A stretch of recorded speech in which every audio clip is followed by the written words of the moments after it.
Olen Irene Ketola ja asun Porvoossa. Kotoisin olen kyllä Helsingistä, mutta muuttanut Porvooseen jo vuonna 1969.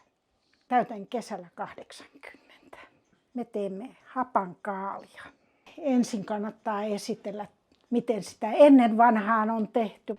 Eli ennen on ollut tämmöiset puiset altaat ja sitten tällä on aikoinaan pilkottu kaali.